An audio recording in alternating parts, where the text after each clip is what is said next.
मेरे गुरु महेश्वर शिव को मेरा प्रणाम है।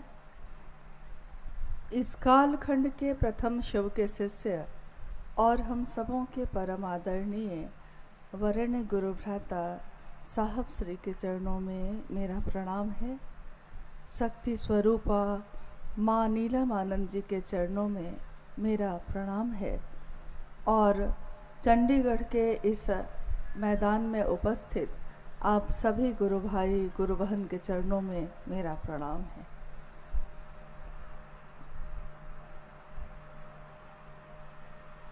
चंडीगढ़ के इस राजधानी में, जो पंजाब और हरियाणा दोनों की राजधानी है, इस धरती पे साहब श्री के चरण महादेव का संदेश लेकर परे थे और आज भी गुरु भाई गुरु बहन लगातार उनके इस संदेश को दूसरों तक पहुंचाने में अपना योगदान दे रहे हैं, अपनी सहभागिता दे रहे हैं। माँ चंडी का ये स्थान, ये शहर नाम से ही स्पष्ट है, चंडीगढ़ यानी कि चंडी का किला। चंडी मतलब कौन? शिव की शक्ति। शिव अपनी शक्तियों से जाने जाते हैं। शिव खुद कुछ नहीं करते, उनकी शक्तियां उनका प्रकटीकरण है। शिव की शक्तियां ही सब कुछ संचालित करती हैं।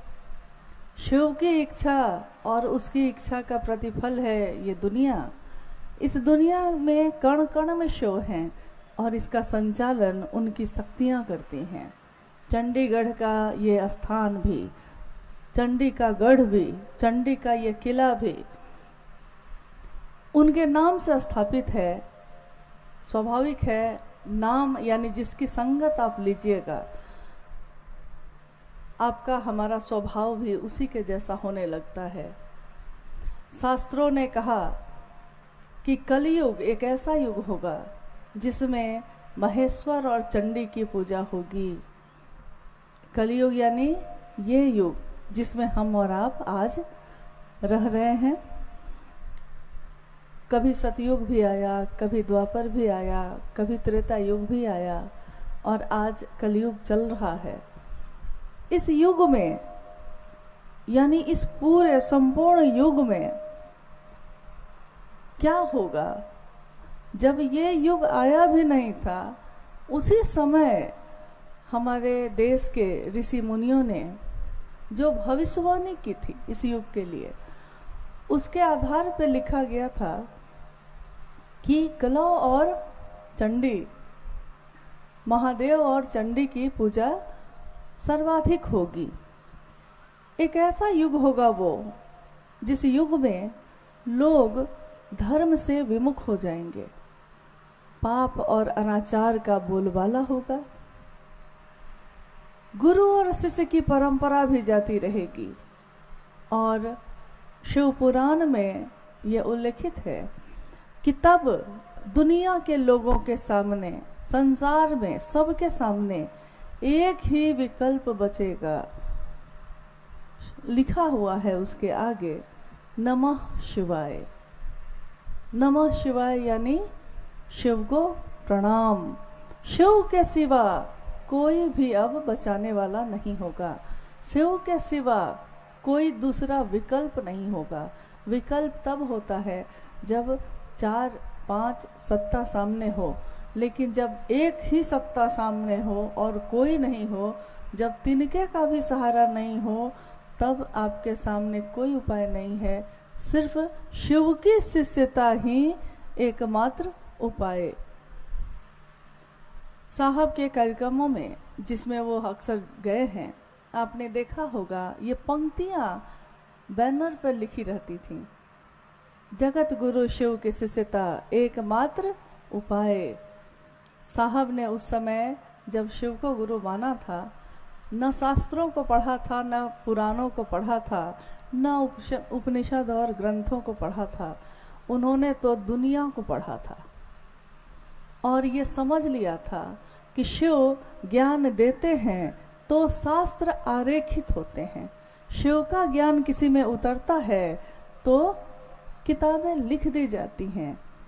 अगर कोई शास्त्र का जानकार है, शास्त्र को पढ़ने वाला है, जिसने संस्कृत के सभी श्लोकों को रट लिया, याद कर लिया है, जो लगातार बोलता है संस्कृत के श्लोक को, लेकिन आत्मविद नहीं हो पाया, ये उन्होंने बाद में लिखा भी कि शास्त्रों को पढ़ के, किताबों को पढ़ के या ग्रंथों का अध्ययन करके आप शास्त्रविद तो हो सकते हैं लेकिन आत्मविद नहीं हो सकते। मंत्रों का, लाखों मंत्रों का जप करके आप मंत्रविद तो हो सकते हैं, मंत्र के ज्ञाता तो हो सकते हैं, लेकिन उस मंत्र के चैतन्य से आपका मिलन नहीं हो सकता। आप मंत्रविद हो सकते हैं, आत्मा की चेतना पे आपका मिलाप उससे नहीं हो सकता। मिलने के लिए तो दिल से मिला जाता है, ये रास्ता तो दिल का है, इसमें इन चीजों का क्या काम। एक कार्यक्रम चल रहा था रांची में, उस समय एक कार्यशाला में साहब श्री ने कहा, जब एक गुरु भाई की जिज्ञासा आई कि मन क्या होता है, अवचेतन क्या होता है, चेतन क्या होता है, तो साहब श्री ने कहा, मैं समझा तो सकता हूँ आपको, सब कुछ समझा सकता हूँ, लेकिन मेरे एक प्रश्न का उत्तर दीजिए कि गुरु चाहिए कि ज्ञान चाहिए। तो गुरु भाई लोग जितने उपस्थित थे तो सबने कहा कि गुरु चाहिए। साहब ने फिर से पूछा, गुरु चाहिए कि ज्ञान चाहिए? फिर सबने कहा गुरु चाहिए। साहब ने कहा, गुरु जब मिल जाते हैं तो प्रेम होता है, और प्रेम में जब ज्ञान आता है तो वो विवेकपूर्ण होता है, उसका परिणाम सुंदर होता है। सिर्फ ज्ञान ले लिया है और प्रेम का रास्ता नहीं जानते हैं तो ये ज्ञान एक दिन विध्वंसकारी भी साबित होती है। लेकिन उस ज्ञान में अगर विवेक है, उस ज्ञान में अगर प्रेम भी है, तो ये प्रेमपूर्ण ज्ञान आपकी यात्रा को, आपके रास्ते को एक मंजिल तक पहुंचाएगी। अभी भाई, जो गुरु भाई अभी भजन गा रहे थे, जब देश आज़ाद हुआ था उस समय ये गीत गाए जाते थे। देश की आज़ादी के बाद, सन 1947 के बाद, सन 1948 में साहब श्री का जन्म हुआ सिवान के अमलोरी नामक ग्राम में। एक तरफ देश आज़ाद हुआ शारीरिक रूप से, शरीर से, और एक तरफ एक ऐसे बालक का जन्म जिसने आने वाले समय में, कालांतर में, लोगों की मानसिक गुलामी से उनको आज़ादी दिलाई। मानसिक गुलामी बहुत बड़ी गुलामी होती है। शरीर स्वतंत्र हो सकता है लेकिन मन अगर स्वतंत्र ना हुआ तो जीवन जीने की कला हम नहीं सीख पाते। शिव की पूजा तो प्राचीन समय से होती आई, अनेक रूपों में होती आई है।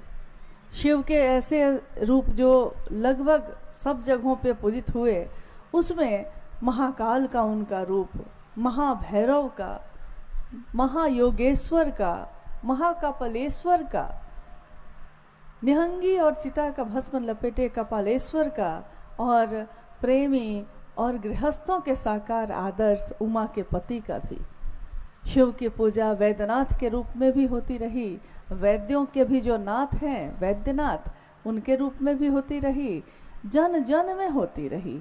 विश्व का कोई देश ऐसा नहीं रहा जब प्राचीन समय में जहाँ शिव की पूजा न होती हो।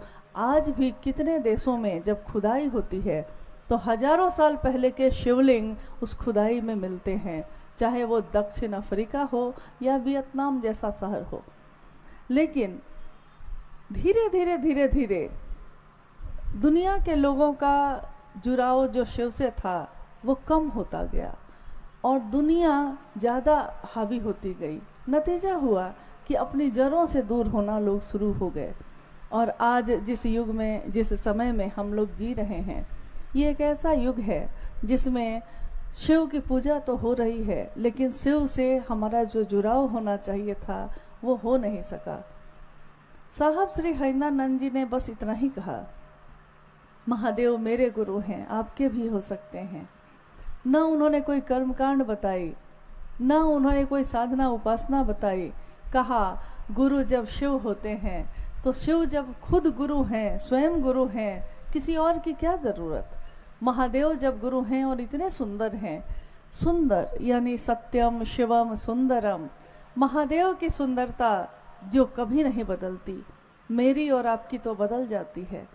हम आज जिसको सुंदर लगते हैं कल नहीं लगते। आज जो युवा हैं कल वृद्ध हो जाते हैं। आज जो बच्चा है कल युवा हो जाता है। आज जो मित्र है कल दुश्मन हो जाता है।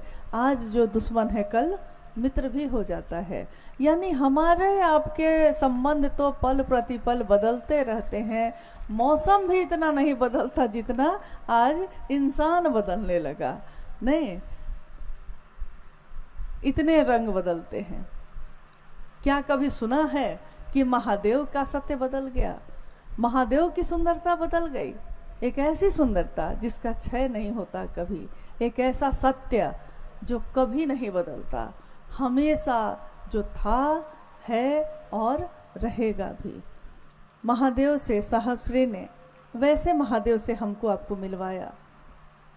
ये गुरु भाई जो पंक्ति गा रहे थे, जब देश आज़ाद हुआ था तो उसी के तर्ज पे ये गीत अभी बज रहा था।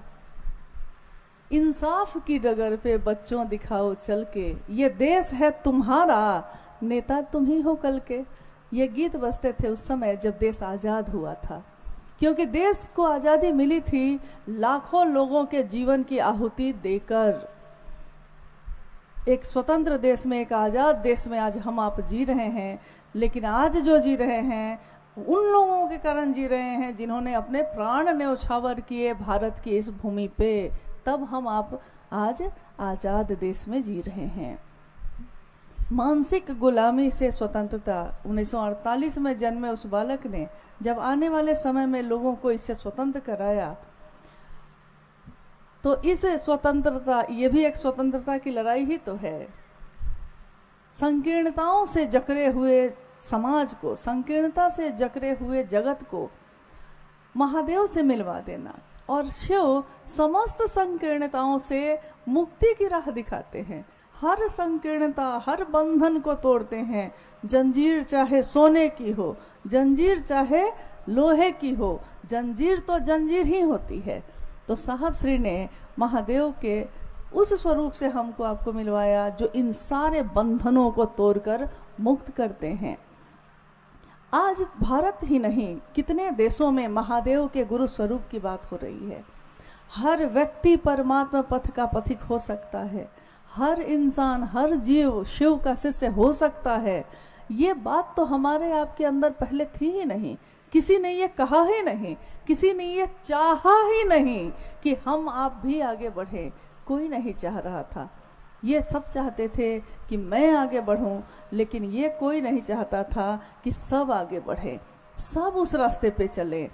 ये रास्ता जो उस समय बना भी नहीं था, अध्यात्म का ये रास्ता जो किसी ने किसी के लिए बनाया ही नहीं। खुद तो बनाया, खुद गया, लेकिन दूसरों के लिए वो रास्ता छोड़ा नहीं।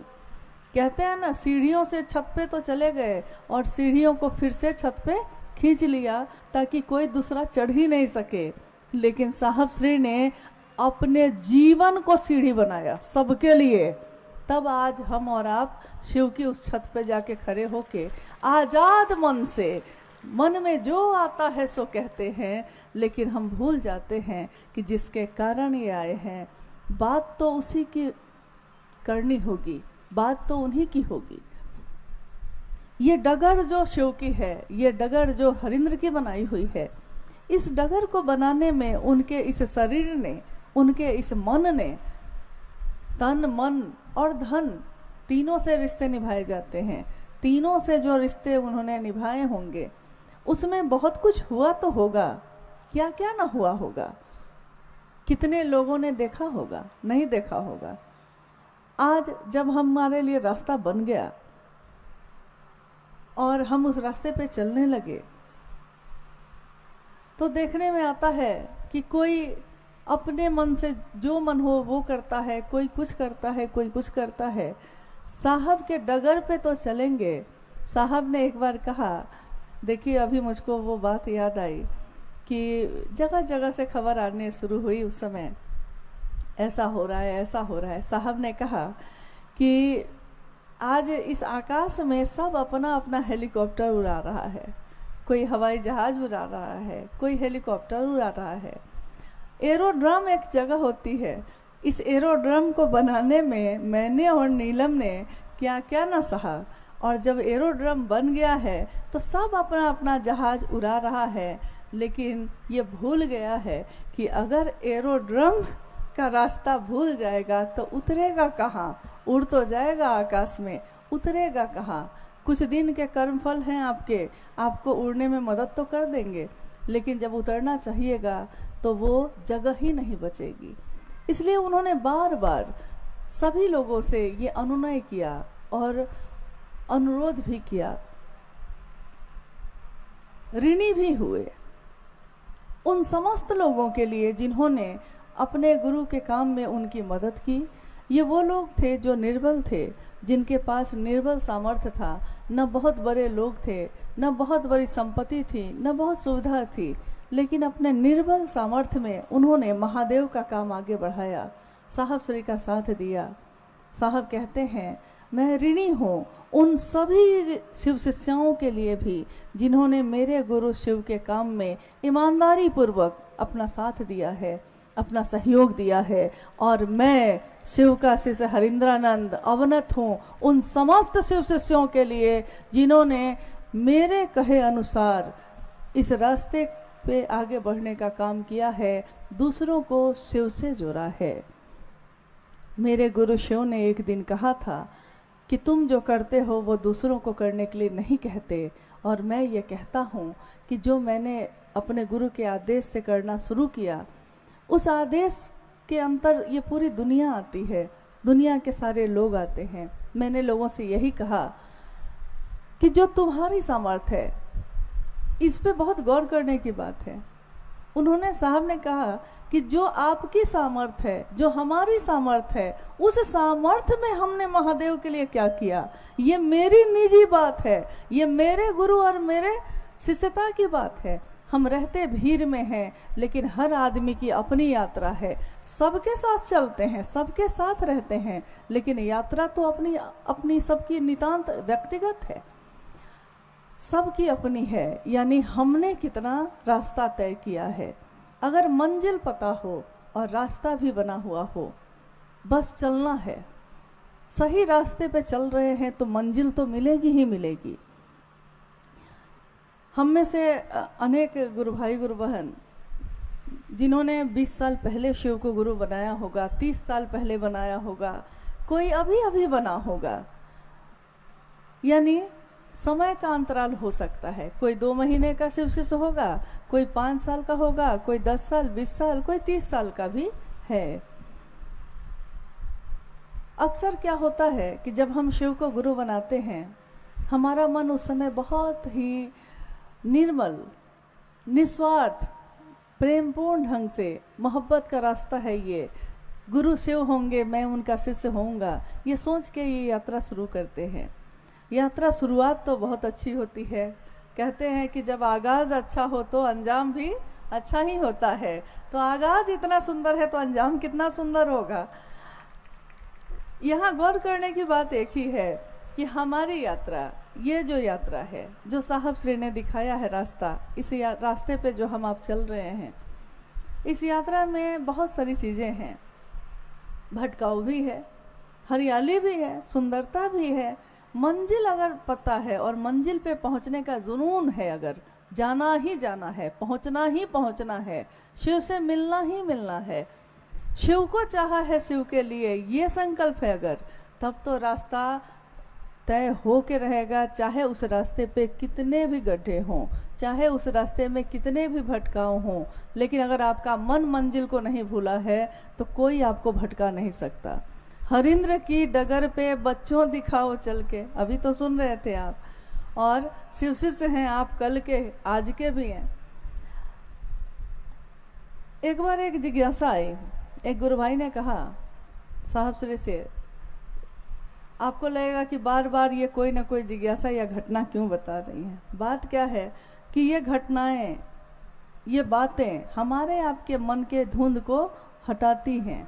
जो उत्तर साहब ने दिया है वो हमारे मन को बहुत साफ करता है, क्योंकि लोगों ने तो बड़ी बड़ी बातें बताई, इतनी भारी चीज़ बताई कि हमारे आपके समझ में ही नहीं आई, लेकिन साहब श्री ने छोटे छोटे उदाहरण और बातों से हमारे मन के बड़ी बड़ी समस्याओं को सुलझा दिया। उन्होंने कहा, जब ये बात आई कि एक नए नए गुरु भाई गुरु बहन आए थे मिलने, उन्होंने कहा साहब हम लोग जब जाते हैं अपने क्षेत्र में जहाँ हम रहते हैं गुरु का काम करने, तो जो गुरु भाई लोग हैं हम लोग को कहते हैं तुम लोग को क्या आता है, तुम लोग को कुछ नहीं आता, तुम लोग कुछ नहीं कर सकते जब तक हम लोग नहीं बताएंगे, क्योंकि हम लोग तो बहुत साहब के साथ रहे हैं, हम लोगों ने तो साहब की बहुत बात सुनी है, तुमने तो सुनी नहीं, तुम तो बैठे नहीं, तुम तो आज बने हो, हम लोग तो बहुत पुराने हैं। तो साहब पहले तो हंसने लगे, उन्होंने कहा कि हाँ मुझसे भी पहले के होंगे, अति प्राचीन होंगे। लेकिन जब ये बात थोड़ी बढ़ी तो उन्होंने कहा कि जानते हो एक घटना सुनाता हूँ, और उन्होंने एक घटना सुनाई।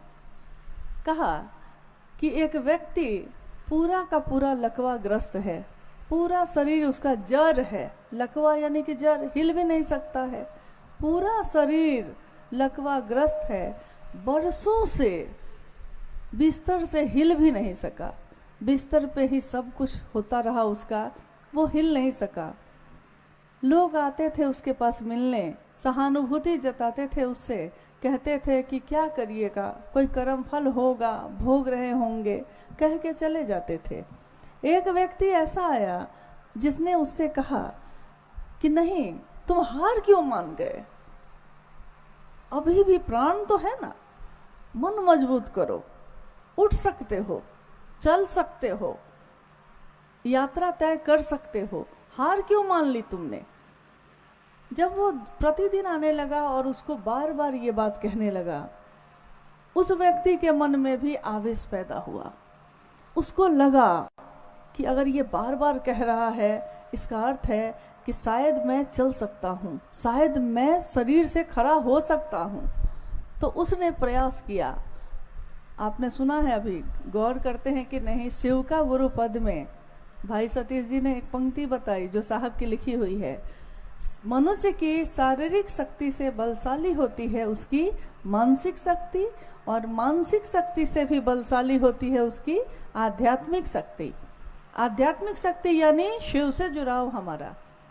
हम में कोई बल नहीं है, लेकिन उसमें उनके बल का तो कहीं था ही नहीं है। हमारा अंत है लेकिन वो तो अनंत है, हमारी सीमा है लेकिन वो तो असीम है, हमारी आपकी तुलना नहीं हो सकती। लेकिन तो उस व्यक्ति ने बार बार जब कहा उससे कि मन को मजबूत करो ना, महादेव से दया मांगो ना, थोड़ा चल सकते हो, चल सकते हो। और एक दिन उसने बार बार प्रयास किया, इतना किया कि उसकी उंगलियां थोड़ी हिलनी शुरू हुई, हाथ पैरों में थोड़ी कंपन शुरू हुई, उसका उत्साह और बढ़ा, उसको लगा कि हम खड़े हो सकते हैं। और बार बार का ये श्रम एक दिन ऐसा हुआ कि वो बिस्तर से उठकर बैठ गया।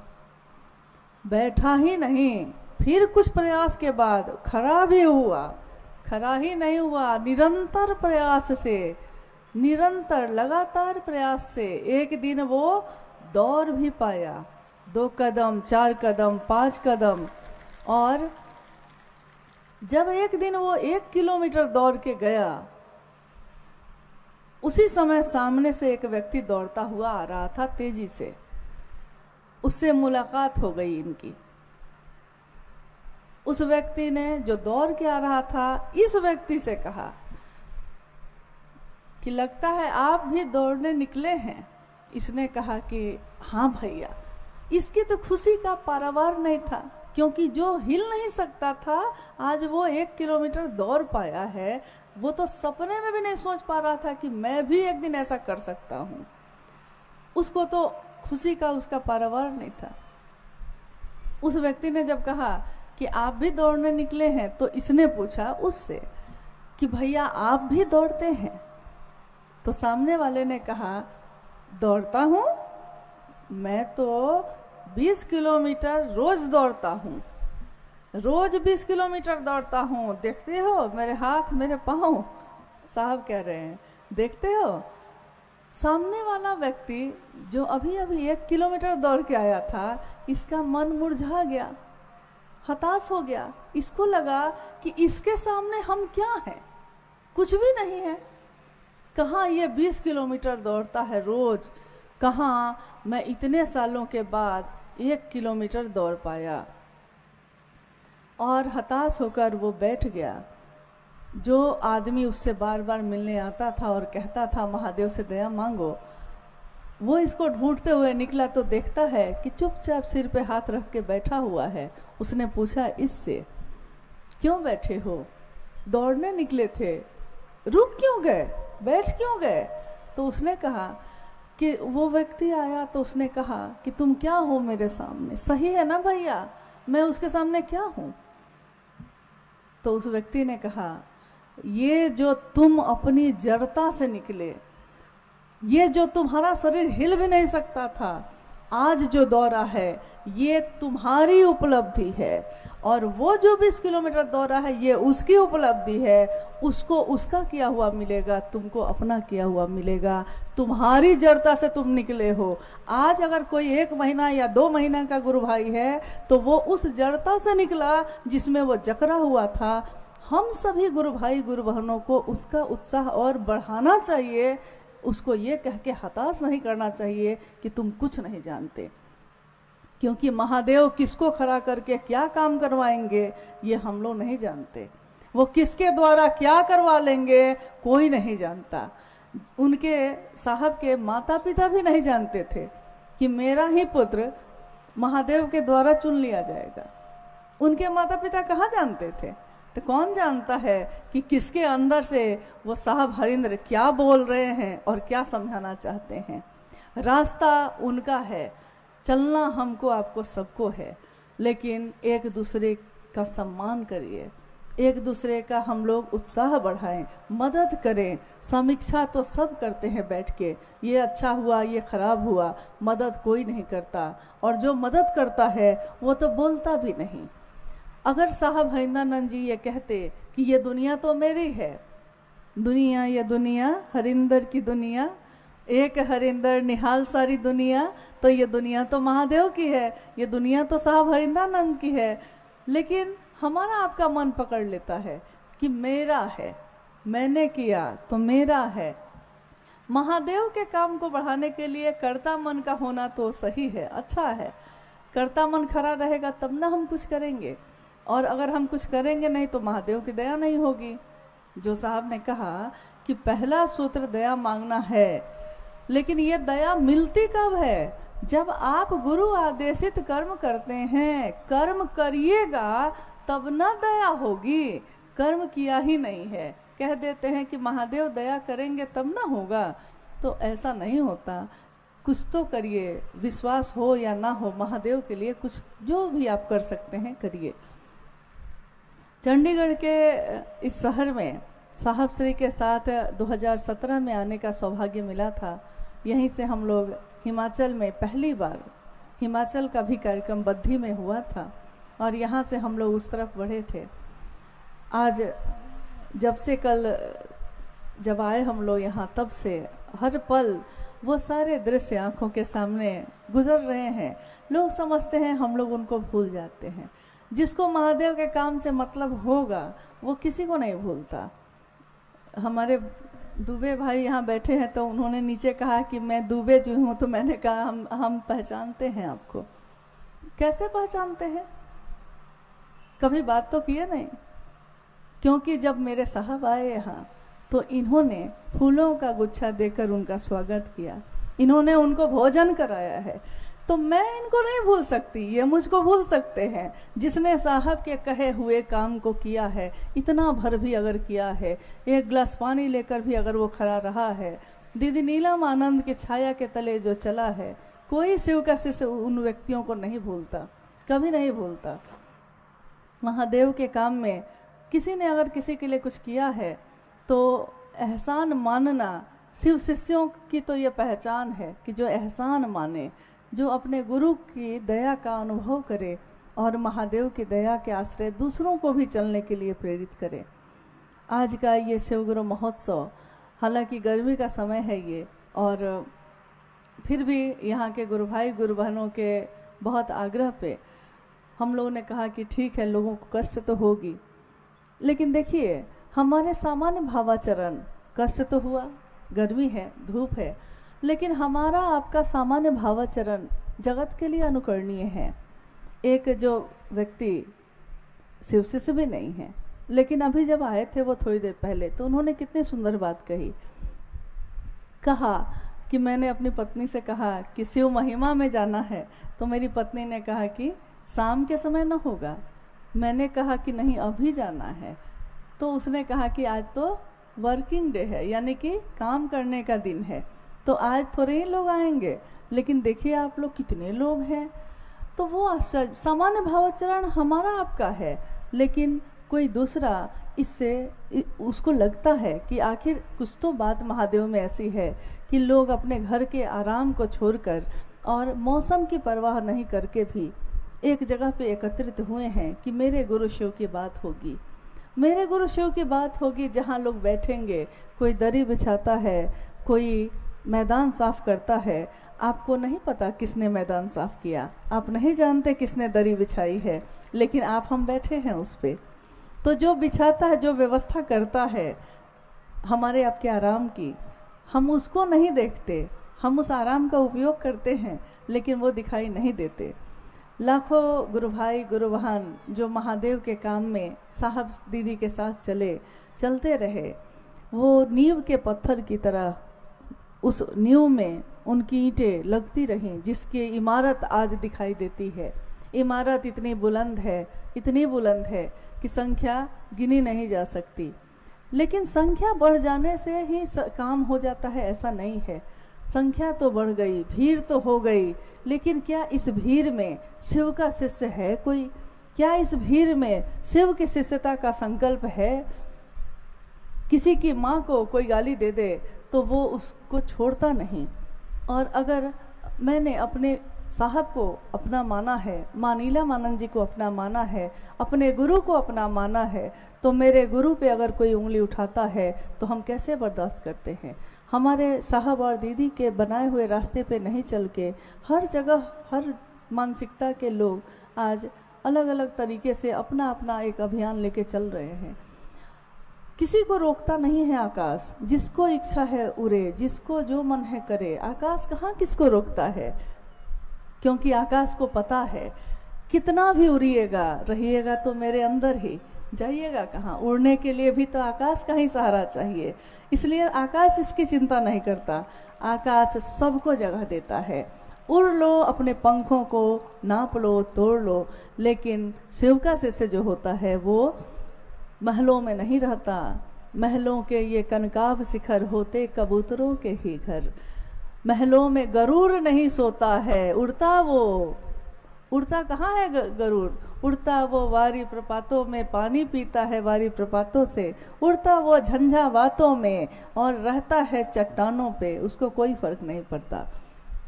महादेव के शिष्य भी जो होते हैं वो अपने आचरण से, अपने सामान्य भावाचरण से जगत को ये दिखाते हैं कि महादेव का संकल्प लेकर बढ़े हैं तो महादेव की ही स्थापना करेंगे। इस काम में अपनी सहभागिता, अपना सहयोग देंगे। बाकी दुनिया में क्या हो रहा है अपने गुरु शिव की दया के आश्रय पे छोड़ दीजिए। छोड़ देना एक बहुत बड़ी सजा होती है, चित्त से उतार देना भी बहुत बड़ी सजा होती है, महादेव के दायरे से बाहर निकल जाना भी बहुत बड़ी सजा होती है। आप अलग से प्रयास क्यों करेंगे? किसी के लिए कुछ नहीं करने की ज़रूरत है। सब कोई अपने महादेव के काम में हम लोग अच्छे तरीके से चलें, लोगों को उत्साहित करें। महादेव का काम पूरे पंजाब में इतना हो कि एक बार जब हम लोग अमृतसर आए थे तो साहब श्री ने कहा कि पूरे पंजाब में इतने शिव के शिष्य हो जाएं, क्योंकि अकाल तख्त जानते हैं किसका नाम है? अकाल तख्त यानी कि शिव का ही एक नाम, अकाल जो काल से परे है। और जब पंजाब में इतना महादेव का काम बढ़ जाए तो पंजाब पूरे राज्य स्तर का एक कार्यक्रम करना है अमृतसर में। उस दिन उन्होंने कहा था, कभी जो मन में होता है एक दिन वो मूर्त होता है। कभी चंडीगढ़ में महादेव का काम बढ़े किसी ने सोचा होगा, लेकिन सोचने के बाद, इच्छा के बाद ज्ञान लिया, ज्ञान के बाद क्रिया की है, तो आज चंडीगढ़ में गुरु भाई गुरु बहन यहाँ उपस्थित है। पूरे प्रांत में महादेव की बात बहुत तीव्र गति से चल रही है, चलती रहेगी। हम जितना भर कर सकते हैं करेंगे, जितना करेंगे ये मेरा अपने गुरु के लिए किया हुआ है, आप भी जितना करेंगे आपका अपने गुरु के लिए किया हुआ है। इसके सिवा हम अपने गुरु को और क्या दे सकते हैं? उस गुरु को जो शरीर ही नहीं है, महादेव को न कपड़े चाहिए, न गहने चाहिए, न चढ़ावा चाहिए, न नाच गान चाहिए। जो नृत्य के भी सम्राट हैं नटराज, उनकी बात करते समय तो सबके कदम थम जाते हैं, कोई नाच नहीं सकता। अगर वो शिव का शिष्य है तो वो गरिमापूर्ण ढंग से बैठता है, अपने गुरु की बात कहता है और अपने आचरण से भी जगत को ये दिखाता है शिव के शिष्य कैसे होते हैं। हाँ, इस महोत्सव में कुछ जिज्ञासाएं भी आई हैं। आइए हम लोग उन जिज्ञासाओं पे भी बात करने की कोशिश करते हैं। आपके मन में अगर कोई बात हो, हम लोग कोई विद्वान तो है नहीं, हमको आपको बस साहब ने जो सिखाया है, जो समझाया है, जो हमारे मन में महादेव के लिए प्रेम का प्रस्फुटन कराया है, उतना भर ही हम जानते हैं। यहाँ कोई विद्वान नहीं है, यहाँ कोई प्रवचन करता नहीं, यहाँ कोई सत्संग कर्मी नहीं आया है, कोई नहीं। कोई भी है तो शिव का शिष्य है, गुरु शिव हैं और शिव की बात करने आए हैं। शिव की बात सुनते हैं, शिव की बात करते हैं, जिसकी संगत में रहते हैं उसके जैसे हो जाते हैं। साहब कहते हैं कि ये क्यों कहते हो कि शिव जैसा होना चाहते हो? अरे वो शिव ही तुम्हारे जैसा हो जाता है। उसी के नाथ हो लिए जो उसके साथ हो लिया, उसी के हो गए वो जो उनके साथ हो लिया, उसी के जैसे बन गए वो जो उनके जैसा बनना चाहता है। कोई कपालिक बन के आता है तो वो कपालेश्वर बन के आ जाते हैं, कोई योगी बन के साधता है तो योगेश्वर बन के आ जाते हैं, कोई काल से मुक्ति की प्रार्थना करता है तो महाकाल के रूप में आते हैं, कोई पदचाप करता है इस पे कि धरती पे अन्न की उपज हो तो नटराज का नृत्य करते हैं, कोई उमा का पति मानकर गृहस्थ आश्रम में सुख और शांति की पूजा करता है तो उमा के पति के रूप में कर्पूर गौरम का रूप लेकर आते हैं। साहब ने यही तो कहा, तुम क्यों महादेव जैसा बनना चाहते हो? अरे वो महादेव ही तुम्हारे जैसा बन जाता है, तुम उससे मिलो तो सही, उसी के हो जाते हैं वो जो उनके जैसा होना चाहता है, जो उनके साथ होना चाहता है। आइए हम लोग कुछ जिज्ञासाओं पे भी बात करें। जिज्ञासा आई है? जी जी जी। शिव को गुरु मानने के बाद, शिव को गुरु मानने के बाद मेरा मन अस्थाई शिष्य भाव में कैसे जाएगा? जिज्ञासा आपने सुनी है। शिव को गुरु मानने के बाद हमारा मन अस्थाई शिष्य भाव में कैसे जाएगा?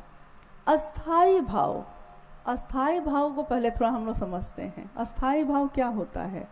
जैसे एक माँ बाप का अपने बच्चे के लिए अस्थाई है।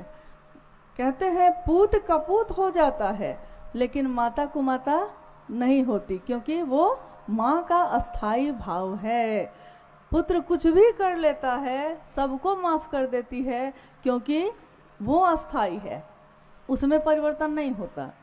तो अस्थाई भाव हमारे जीवन में कैसे होता है? हमको आता है, आपको आता है।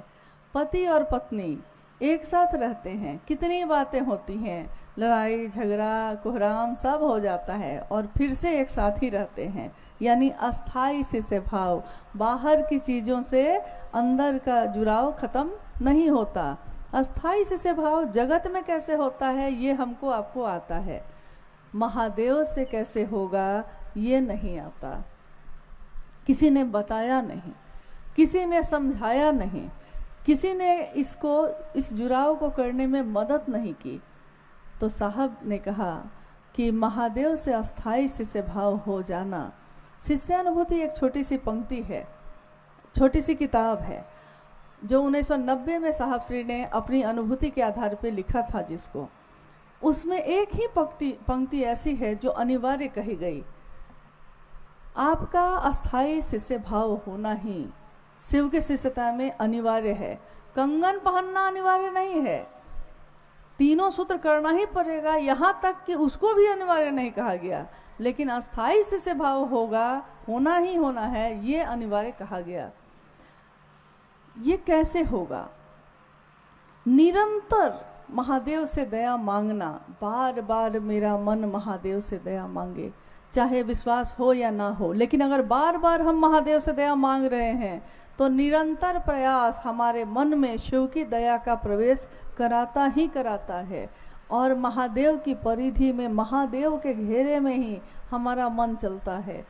जब हम शिव की चर्चा करते हैं, शिव की चर्चा करना, शिव की चर्चा सुनना, यानी निरंतर ये काम करना, लगातार ये काम करना, धीरे धीरे धीरे धीरे हमारे विचार को भाव को प्रेम में परिणत करता ही करता है। और तीसरा सूत्र करते करते शिष्यता के भावांतरण के लिए अपने गुरु शिव को प्रणाम करने का निवेदन आवश्यक है। तो यानी कि शिष्यता का भावांतरण, भाव में बदल जाए, ये शिष्य भाव में बदल जाए, ये विचार एक दिन ये भी हो जाता है। ये तीनों सूत्र हमारे मन में शिव के लिए अस्थाई भाव करने में सहायक सूत्र हैं। बहुत बार ये बात आई, लेकिन हम लोगों ने या तो ध्यान नहीं दिया है, कभी गौर नहीं किया है। सालों से हम लोग दूसरों से ये कहते हैं कि महादेव को गुरु बना लीजिए और तीनों सूत्र करिएगा। लोग कहते हैं कि 3 सूत्र किस लिए करना है, तो हम लोग कहते हैं उनको कि मदद करेगा, ये महादेव को गुरु बनाने में सहायक क्रिया है। और एक दिन साहब ने पूछा कि इतने सालों से आप लोग कह रहे हैं कि ये सहायक क्रिया है, तो आज मैं पूछता हूँ कि मूल क्रिया क्या है तब? क्योंकि कोई चीज़ की सहायता के लिए आप कोई काम बनाते हैं तो उसका मूल कोई काम होगा ना। ये सड़क बननी है तो मिस्त्री है लगा हुआ है, उसकी सहायता के लिए ना कोई मिस्त्री दिया जाता है। ये काम है, ये काम करना है, ये कार्यक्रम कोई कर रहा है तो उसकी सहायता सारे लोग मिलके कर रहे हैं, लेकिन कोई तो खड़ा हुआ होगा पहले। तो मूल कौन है? साहब ने कहा कि इसमें मूल का क्रिया क्या है जिसकी मदद के लिए ये सहायक क्रिया है? तो उन्होंने उस दिन यही समझाया कि अस्थाई शिष्य भाव हो जाए। शिव का अस्थाई शिष्य भाव हो जाना, शिव का शिष्य का अस्थाई शिष्य भाव हो जाना ही इसका मूल काम है। इसकी मदद के लिए ये तीनों सूत्र हैं। जिस दिन ये काम हो जाए, आपका मन इतना जुड़ जाए कि महादेव से दया के आश्रय में ही रहे, महादेव की बात ही करे और सुने, महादेव को ही प्रणाम करे, तब भी आप क्या करिएगा? क्या तब आप तीनों सूत्र करना छोड़ दीजिएगा?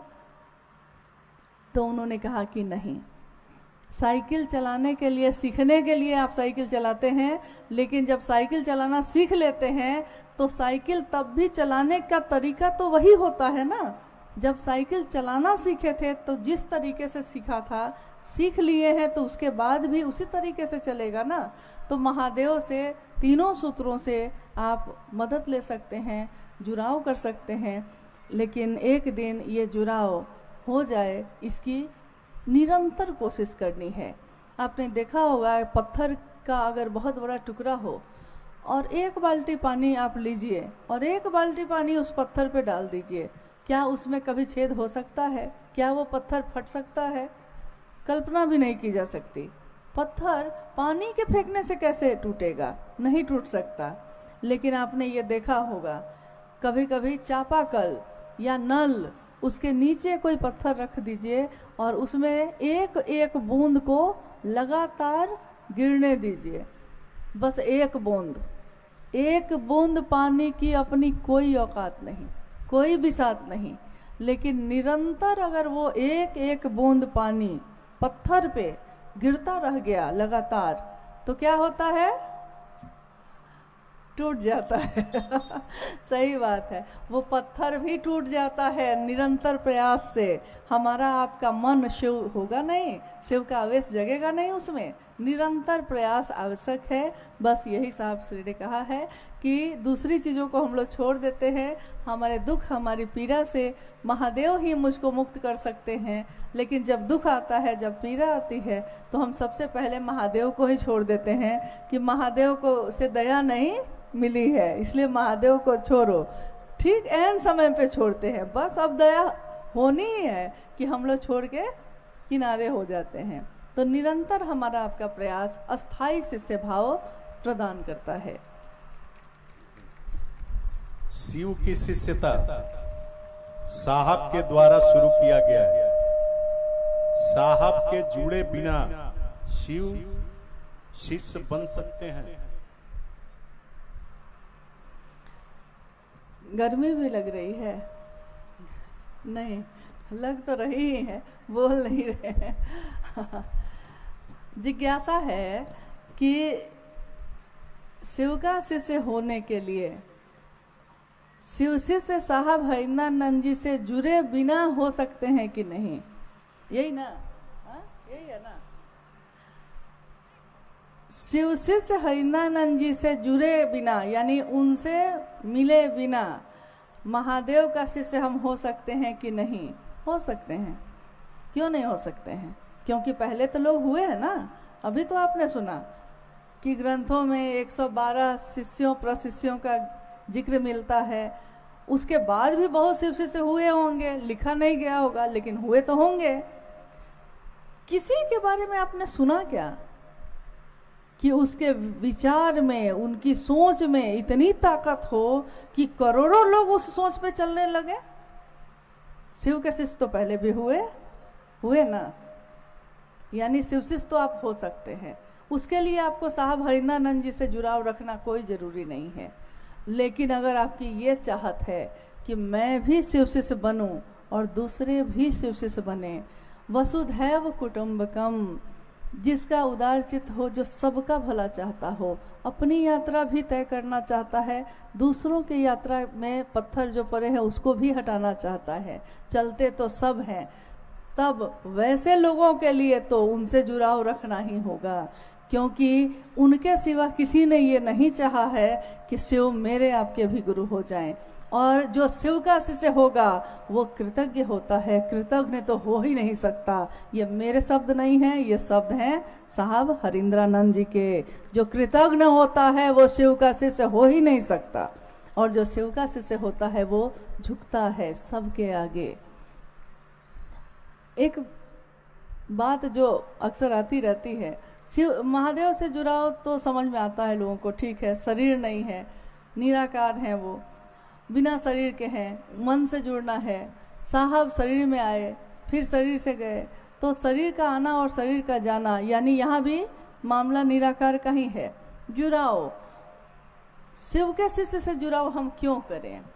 इस जगत में शिव के शिष्यता का जो व्यापक आज व्यापकता है, विस्तार है, वो न मैंने किया है न आपने किया है, वो साहब और दीदी ने किया है। कोई शिव का शिष्य अगर होगा तो जब भी शिव शिष्यता की बात चलेगी, कहते हैं जब हुस्न की बात चलेगी तो तेरा नाम होगा। जब शिव शिष्यता की बात चलेगी तो साहब हरिंद्रानंद जी का नाम होगा ही होगा, क्योंकि जिसने जोड़ा है, जिसने तरीका बताया है, इतना कृतज्ञ तो कोई नहीं हो सकता। आज तक महादेव तो थे ही, हम भी थे। महादेव से कैसे मिला जाता है ये किसी ने नहीं बताया था, रास्ता ही नहीं था चलने का। हर व्यक्ति चल सकता है ये किसी ने नहीं बताया। लोग जंगल और पहाड़ में साधना उपासना के लिए जाते रहे, किसी के स्पर्श से शिव का अनुभव करते रहे, मंत्रों के लाखों जपों में महादेव को पाते रहे। और हमने महादेव को पाया है अपने गृहस्थ आश्रम के उतार और चढ़ाव में, अपने बच्चों के शोर के बीच भी, रोटी बेलते हुए भी, खेत में काम करते हुए भी, कंपनी और फैक्ट्री में खटते हुए भी महादेव को पाया है हमने। तो किसके कारण पाया है? हमने कोई साधना नहीं की, हमने कोई उपासना नहीं की, हमने किसी मंत्र का जप नहीं किया। साहब ने जो शिव का मंत्र आया, शिव का प्राण मंत्र जो उनकी सांसों पे चढ़ा और उतरा, बस जो उन्होंने पाया वो सब दे दिया। जो पाया है वो दे दिया है। हीरा मोती तो लोग चुनते ही रह जाते हैं, और महादेव का जो नाम का हीरा मोती गली गली में मिल रहा है, उसको लेने वाला कौन है? ले ले ले कोई लेने वाला, आवाज़ लगाऊं गली गली, हर गली में आवाज़ लगाने वाले लोग हैं। लेने वाला लेता है, मिलने वाला महादेव से मिलता है। तब भी हमारा दायित्व है कि हम लगातार ये कोशिश करें कि हम इस काम को कर सकें। शिव शिष्यता के जनक इस कालखंड के साहब हरिंद्रानंद जी, उनका नाम, उनका शिष्य का भाव जो इस जगत पे उतरा है, जैसे ही ये नाम आता है, जैसे ही उनके शिष्य भाव की बात आती है, सारे लोगों की नज़र और उनके सर झुक जाते हैं। क्या साहब ने ज़बरदस्ती झुकाया है किसी का सर? क्या साहब ने ज़बरदस्ती ये कहा कि हाँ मुझको प्रणाम करो? क्योंकि परंपरा तो है कि जो आपको रास्ता दिखाता है आपको उसको प्रणाम करना ही होगा। लेकिन साहब श्री ने तो आपसे हमसे ये भी नहीं चाहा कि आप उनको प्रणाम भी करें। अरे कोई महादेव का भजन छोड़ के अगर साहब का भजन करने लगता था, वो उस पर भी नाराज़ होते थे और कहते कि मैंने तो शिव की स्थापना के लिए भेजा था, मेरा नाम क्यों लेने लगे? जो इतना है, जो आसमां के जैसा बैठा है, मैंने अभी तो कहा आसमां किसी को नहीं रोकता, वो तो सर झुकाए बैठा है। हमें ही हो ना सका उसके कद का अंदाजा, वो तो आसमां है मगर सर झुकाए बैठा है। और हम आप कुछ नहीं हैं तो उड़े चले जा रहे हैं, सबके ऊपर हमको कब्जा कर लेना है, सोचे चले जा रहे हैं। लेकिन याद रखिएगा, ये मनसा किसी की सफल नहीं होगी। ये इतने अभी तक के जीवन में मैंने जो अनुभव किया है, जैसे ही मूल धारा से हटते हैं हम, हमारे चिथड़े उड़ जाते हैं। कोई दूसरा आपके लिए कुछ नहीं करता, कोई किसी का अहित क्यों सोचेगा? लेकिन महादेव की शिष्यता की मूल धारा, उसके साथ स्वयं शिव के शिष्य साहब हरिंद्रानंद जी की ऊर्जा चल रही है, वो स्वयं चल रहे हैं। आप किसी और का साथ छोड़ते हैं तो कोई दिक्कत नहीं है, मेरा छोड़ दीजिए, उनका छोड़ दीजिए, क्या फ़र्क पड़ेगा? हम लोग तो ऐसे भी एक दूसरे के साथ छोड़ते रहते हैं, पकड़ते रहते हैं, कोई फ़र्क नहीं पड़ता। लेकिन जिसके कारण शिव गुरु हुए हैं उनका साथ छोड़िएगा तब तो बहुत दिक्कत होगी। तू अगर मुझको न चाहे तो कोई बात नहीं है, लेकिन किसी गैर को चाहोगी तो मुश्किल होगी। साहब को चाहिएगा तो कोई दिक्कत कहीं नहीं है, आपकी हर हरकत को माफ़ किया जाता है। लेकिन अगर उन्हीं से आपकी दूरी हो गई तो फिर कहाँ जाइएगा? जब रास्ता, कहते हैं कि जब हम किसी जगह को देखने जाते हैं तो हम गाइड लेते हैं। गाइड इसलिए लेते हैं, दिल्ली में एक भूल भुलैया, ये क्या है, कुछ है ना, जंतर मंतर क्या क्या है, हाँ कुछ बना हुआ है, और एक जगह पे भूल भुलैया थी। तो लोगों ने कहा कि ये भूल भुलैया जो है, इसमें अगर गाइड नहीं जाएगा तो रास्ता, सारे रास्ते एक जैसे ही लग रहे हैं, बहुत भ्रम की स्थिति हो जाती है। सब रास्ते तो एक जैसे ही लग रहे हैं, सब जगह तो महादेव की ही बात हो रही है, नहीं तो सब जगह तो रास्ते एक जैसे ही लग रहे हैं। सही रास्ता कौन सा है, जब तक मार्गदर्शक ना हो पता ही नहीं चलता है, नहीं तो उसी में भटकते रह जाते हैं। शिव शिष्यता के मार्गदर्शक तो स्वयं शिव ही हैं, लेकिन उन तक पहुंचाने वाले तो साहब श्री ही हैं, और तो कोई नहीं है। जब शिव शिष्यता का रास्ता नहीं बना था तब तो उन्होंने बनाया।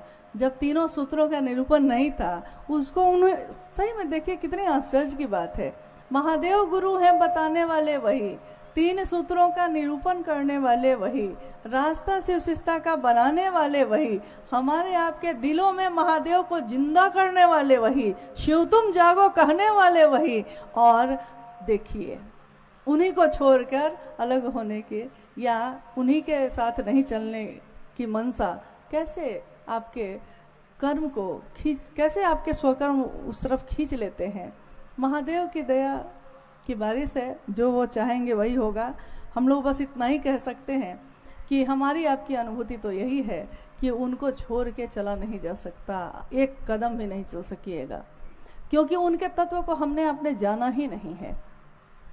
हम में से कोई ये कह सकता है कि उन्होंने कहा कि महादेव से मिलो, मुझसे मिलने क्यों आते हो?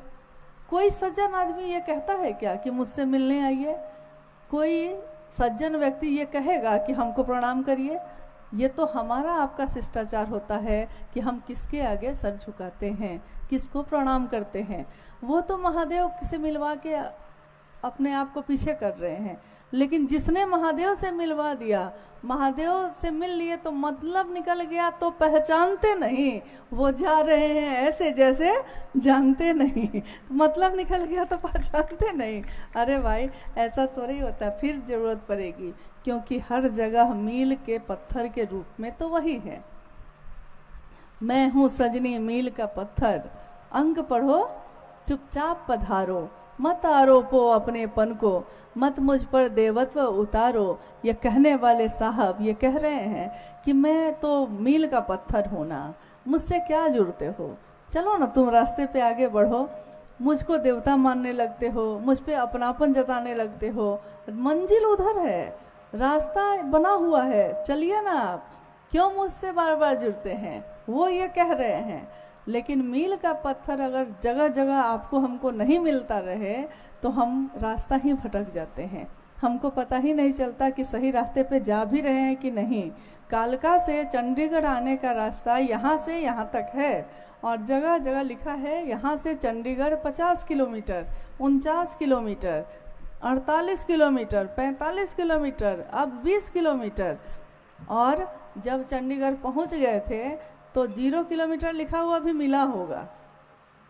चंडीगढ़ अब 0 किलोमीटर, यहाँ भी वही मिल रहे हैं। कहाँ कहाँ छोड़िएगा उनको हर जगह तो वही मिल रहे हैं, वही चला रहे हैं।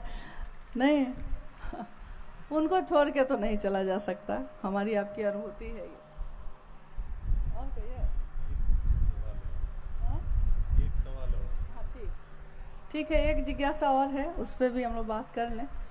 शिव शिष्यता की शिखर की तलहटी में संपूर्ण संकीर्णताएं तिरोहित हो जाता है, कैसे? ये शिष्यानुभूति की पंक्ति है। शिष्यानुभूति 1990 में लिखी गई साहब श्री के द्वारा।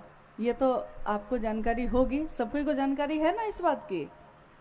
उसी पुस्तक की एक पंक्ति है, शिव भाव के शिखर की तलहटी में ही समस्त संकीर्णताएं तिरोहित हो जाती हैं।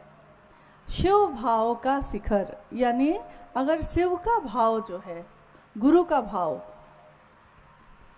जीव को बंधन मुक्त कर कर शिव करने की जो प्रक्रिया है महादेव की, उसको कहते हैं गुरु भाव, दया भाव, जिसमें वो जीव को बंधन से मुक्त करते हैं, जगत का आवेश न्यून करते हैं और शिव का आवेश अत्यधिक कर देते हैं। वो गुरु भाव। शिव भाव का शिखर अगर उसको एक पहाड़ मान लिया जाए, एक पर्वत मान लिया जाए, और शिव का भाव उसका शिखर हो, यानी चोटी हो। शिव का भाव का शिखर मतलब एक पर्वत की चोटी जो सबसे ऊपर का भाग होता है। शिव भाव के शिखर की तलहटी में ही, नीचे ही, तलहटी यानी घाटी में ही, अभी तो पहाड़ के नज़दीक भी नहीं गए हैं, अभी पहाड़ के नज़दीक हो रहे हैं, तलहटी में ही समस्त संकीर्णताएं तिरोहित हो जाती हैं। यानी तलहटी में ही है अभी तो पहाड़ चढ़ना भी शुरू नहीं किया, और शिव भाव का तो शिखर बहुत ऊपर है अभी। लेकिन तभी हमारे मन की सारी संकीर्णताएं तिरोहित हो जाती हैं, यानी सारे बंधन खुलते चले जाते हैं, टूटते चले जाते हैं। बंधन इस धरती पे क्या क्या है? बंधन जाति का, धर्म का, पुरुष का, स्त्री का, कोई काला है, कोई गोरा है, कोई सुंदर है, कोई कुरूप है, कोई अमीर है, कोई गरीब है, हर तरह की संकीर्णता, कोई दोस्त है, कोई दुश्मन है, किसी में जलन है, किसी में पीड़ा है, हर तरह की संकीर्णता। लेकिन जैसे ही मूल उद्देश्य पे हमारा ध्यान जाता है, हम अपनी पीड़ा, अपने दुख को भी भूल जाते हैं। हम दूसरों के यात्रा की समीक्षा करना भी भूल जाते हैं।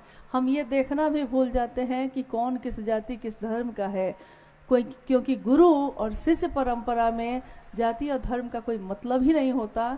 जहाँ शिव गुरु हों, समस्त संकीर्णताएं वही खत्म हो जाती हैं। पिछले 2 साल पहले जब हम लोग एक बार एक यात्रा में आए थे, जालंधर और लुधियाना और पंचकुला, तो जब नाभा से हम लोग पंचकुला के लिए बढ़े, नाभा में गर्मी थी पूरी, और जब पंचकुला के पास पहुंचे तो पहुंचने से पहले ही ठंड लगनी शुरू हो गई। पहाड़ तो नहीं है वहाँ, पहाड़ तो वहाँ से बहुत दूर है, हिमाचल और बढ़िएगा तब है, लेकिन ठंड हमको पंचकुला में ही लगने लगी। अभी तो दूर है, तलहटी है वो ना, तलहटी में ही ठंड लगने लगी। तो जब शरीर को बर्फ का एहसास इतनी दूर से हो जाता है, शिव भाव की परिधि में भी सिर्फ हम आ जाएं तो शिव का ही दर्शन नहीं होता है। कहाँ शिव का दर्शन नहीं होता है? हर जगह। और जब शिव का दर्शन होता है तो सारी संकीर्णताएं तो अपने आप खत्म होंगी, रोशनी आएगी, सारे अंधेरे खत्म हो जाते हैं। जब बंधन टूटेंगे तो जंजीर चाहे लोहे की हो या सोने की, जंजीर तो टूटेगी ही टूटेगी। गुरु तो दोनों जंजीर को काटते हैं। वो जगत के आवेश को भी न्यून कर देंगे, अपना आवेश भी पैदा कर देंगे और रास्ता प्रशस्त भी करते चले जाएंगे। जब हमने अपने महादेव को गुरु माना था, साहब ने कहा कि याद कीजिए उस दिन को जिस दिन आपने शिव को अपना गुरु माना था। कितने अच्छे मन से माना था, कितनी अच्छी सोच से माना था। सोचा था कि महादेव मेरे गुरु हैं, मैं उनका शिष्य बनूंगा। और आज देखिए 2, 4, 5 वर्ष क्या बीते, मोहब्बत तिजारत में बदल गई। तिजारत का अर्थ होता है व्यापार, मोहब्बत का अर्थ होता है जिसमें जान भी दे देता है आदमी। दिल दिया है जान भी देंगे, दिल दिया है तो जान भी देंगे। ऐ साहब तेरे लिए, क्योंकि तुमने महादेव से मिलवाया है। हम आपके सामने जितना भी झुके फिर भी कम होगा, क्योंकि आपने कभी झुकाया नहीं है। आपने तो सर उठा के चलना सिखाया है। आपने कहाँ कहा कि हाँ तुम गुट बना लेना, कहाँ कहा था कि तुम अलग अलग झंडा उठा लेना। उन्होंने तो साफ कहा था। लोगों ने जब उनसे पूछा था कि क्या शिव श्रेष्ठता में भी ऐसा होगा, क्या शिव श्रेष्ठता में भी ऐसा होगा कि जब शरीर नहीं रहेगा तो लोग 2 भाग, 3 भाग, 5 भाग में बट जाएंगे।